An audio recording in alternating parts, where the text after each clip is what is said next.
Hey guys, it's Danny. Today we're going to talk a little bit about carnivorous plants. Now, I did make that sort of poll regarding introducing new plants to this channel, and reading through your answers, I did decide not to introduce other types of plants to this channel. So you will not see roses and pelargoniums and other stuff. However, carnivorous plants are different in my opinion, and I think many of you will agree when I say they are perfect companions to orchids. And not only that, they actually maintain our collection healthier because they are the perfect solution against fungus gnats. Totally ecological, no pesticides needed, but these are plants, they need a little bit of care, and I just find them very in tune with orchids. So I will talk about some carnivorous plants on my channel here every once in a while, and today is one of those videos. We are going to repot these plants, we're gonna divide them, because I ran into a little bit of a pickle now that it's summer, and let me just show you what I mean. So here I have two different Droseras or Sundew plants and also a Butterwort or Pinguicula. Don't worry, you'll have all of these names written down in the description. You can Google them, find out more. The thing is, these carnivorous plants really don't like to dry out. Hence, I placed them in a self-watering pot. And this is just one of my DIY pots. Now, the issue is that these plants do drink a lot of water, and being that it's summer, the pot dries out pretty fast. Faster than I'm comfortable with, to be fully honest with you. And being that I had the issue with my pet bird, I woke up one day to one of my carnivorous plants looking awful, looking dried out. All of its leaves were brown, and I thought I lost it, but no, they have the power to bounce back. However, I seriously need to switch them to a system which will keep them wet for longer. They do seem to have quite the reaction when they dry out, and being that you never know what your schedule will be, how busy your life will be, I want to give them a system which is a lot more stable. Therefore, I'm going to opt for the Lechuza self-watering pots. Now, you might actually remember these pots from last year. I also gave a few of them away to you guys. These are the old style Lechuza pots, the ones without a gauge. I found them locally, very discounted, half price actually, and I've used them with my mini Phalaenopsis. And for the main part, everything is okay with them. And for the main part, everything was okay. There is just one little issue. These pots have such a big reservoir here that what happens is the orchids absolutely dry out before the reservoir dries out. Being that I use leca with these mini Phalaenopsis, which is not very wicking, I'm always left with a lot of unused water in the reservoir. It's not necessarily a deal breaker because once a week I can go dump it at the sink, flush the orchid, put some more water in the reservoir, but it just feels like such a wasted opportunity for plants which really need a very big reservoir. So being that the store has since exhausted their stock, last I saw, I want to switch setups. I will switch the mini Phalaenopsis in a tinier pot and switch the carnivorous plants to these pots. Mind you, with the carnivorous plants it will work because I'm not going to be using leca. It can actually work with orchids and mini phals as well if I would switch them to moss, which is very wicking. I'm not entirely sure I want to do that, and I do believe these pots are really a lot more suited for my carnivorous plants. They're also taller, which is great because it gives them more access to light. So that's the plan for today. I shall be repotting them in the Lechuza pots. Oh, P.S. bonus, these pots are transparent, and even though carnivorous plants don't need transparent pots, I kind of do want to see the root system. It's gonna be fun, right? So with that said, let's get to work. So first, let me just go a little bit through the setup. Typically, these plants are kept in pots, normal pots, with a dish under them. And people always maintain a level of water in the dish, which works out pretty great. These plants really don't like to dry out. However, can you imagine, if the reservoir goes dry in my climate right now pretty fast, a little bit of water in a dish will pretty much go out in a day. So I decided to use my DIY self-watering pots. I'm going to show you how you can easily create a DIY pot if you cannot find one in your area.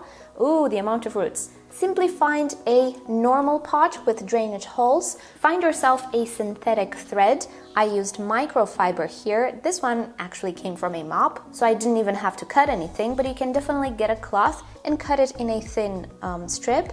Run it through the drainage holes and let it loose so that it touches the reservoir and it absorbs the water. Your material needs to be wicking, by the way. That's why I prefer microfiber, because it doesn't decompose in water in time, and it's also very wicking. So through the wicking motion, you can get water in the pot without having to sit the pot in water, which will make the medium last longer, and also it will give you a lot of space for the reservoir. So you will need a normal pot with a little bit of a lip, and a bigger pot, a bigger decorative container, which can be ceramic or plastic, or it can be even a food bowl. Whatever you can find that will fit.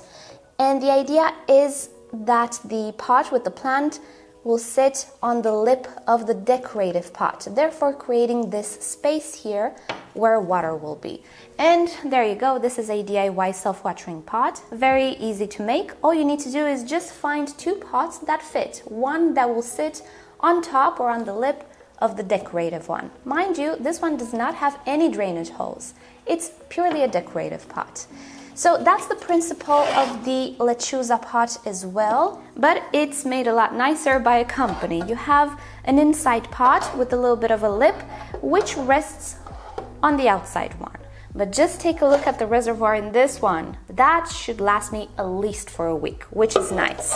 And PS, you really don't need to live in a warm climate to actually make a DIY pot. Since the pot is not actually flooded with water, but it's just wicking water slowly as it dries, you can absolutely use this setup no matter the environment, because these plants really need to stay wet. And it will just make your life so much easier if you don't have to water every day, every other day, or just always look in the dish, be stressed about it. What if your carnivorous plant doesn't have water anymore?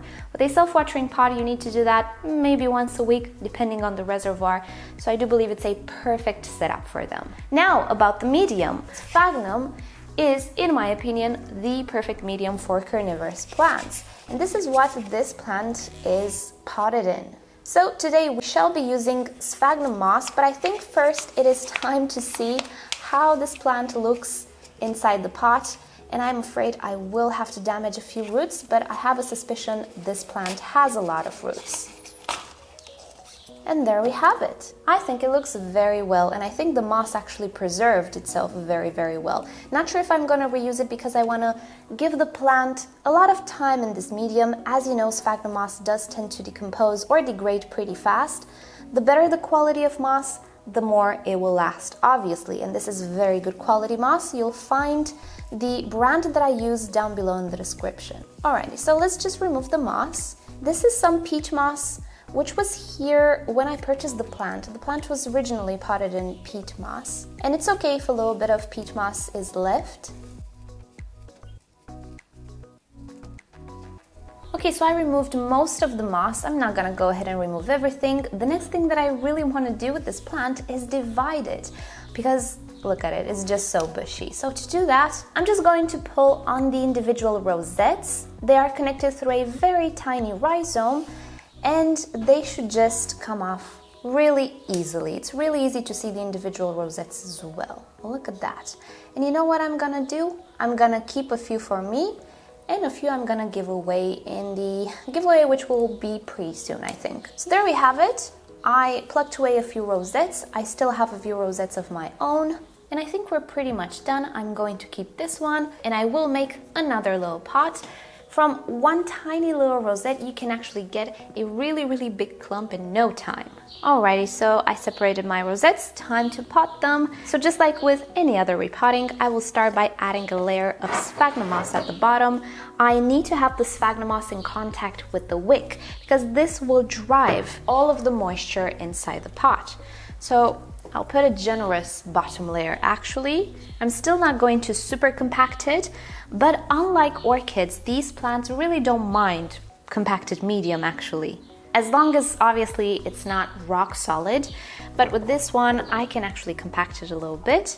So I'm going to be placing my rosettes, or bunch of rosettes, and then just add sphagnum moss around them. And PS, don't mind if you mess up a few of the sticky leaves, they will grow right back up. By the way, don't be scared if you mess up a few of the leaves. If you get debris on the leaves, it's okay. These plants bounce back up so incredibly fast. They're actually really robust if you follow a few rules, which I will tell you about.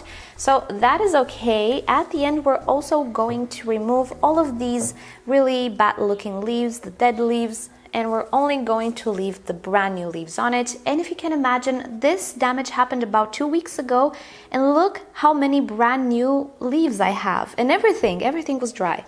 So don't worry about messing up a few leaves. They're gonna be absolutely fine. And we're done. One thing that you don't want to have with carnivorous plants are big air pockets in the medium. So if I look a little bit at my pot, I can see I do have an air pocket here. I don't want to have air pockets. These are not epiphytic plants.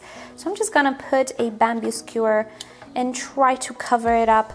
Moss expands, so I'm not gonna add more moss, but I'm just going to make sure that that bigger pocket does not exist. I can actually put a little bit of moss right here.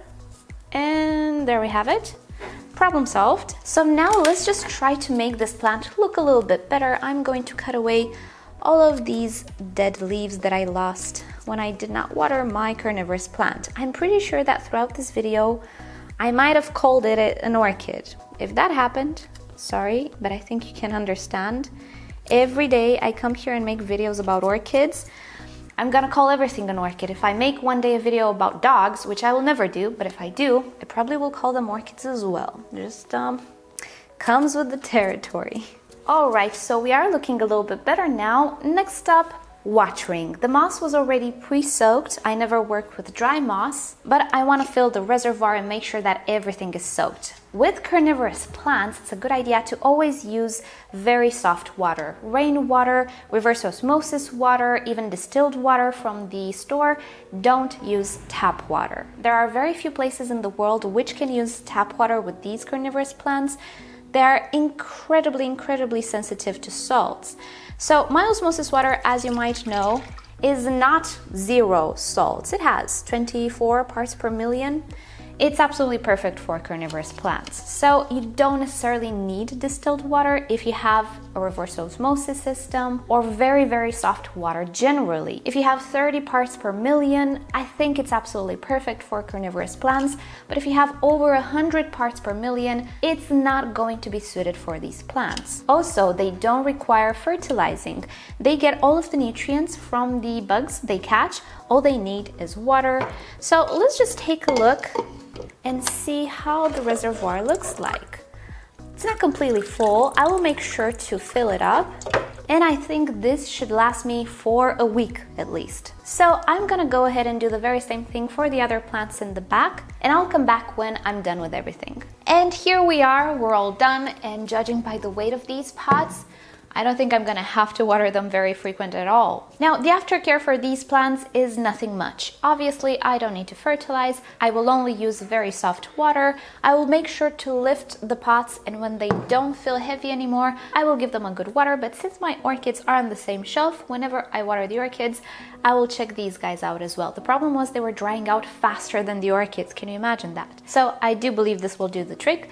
Even if the reservoir will not be completely empty, that's absolutely fine with these orchids. I just call them orchids, right?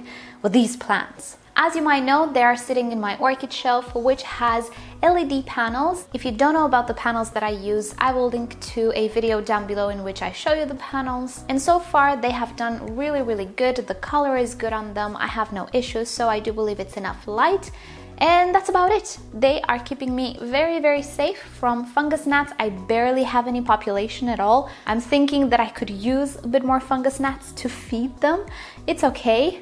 And before I let you go, I will link you down below Brad's channel as well. He's another YouTuber which makes, well, he used to make a lot of orchid videos, nowadays more on carnivorous plants. If you want to learn even more about them, more varieties, more species, I think he's the man for you. I am keeping it simple. These are my orchid companions. I'm not into carnivorous plants the way he is, so for more advanced stuff, do check his channel down below. As for me, I think this is where I'll sign off. Thank you guys so much for watching. Let me know if you have carnivorous plants. Let us know what type of carnivorous plants you have.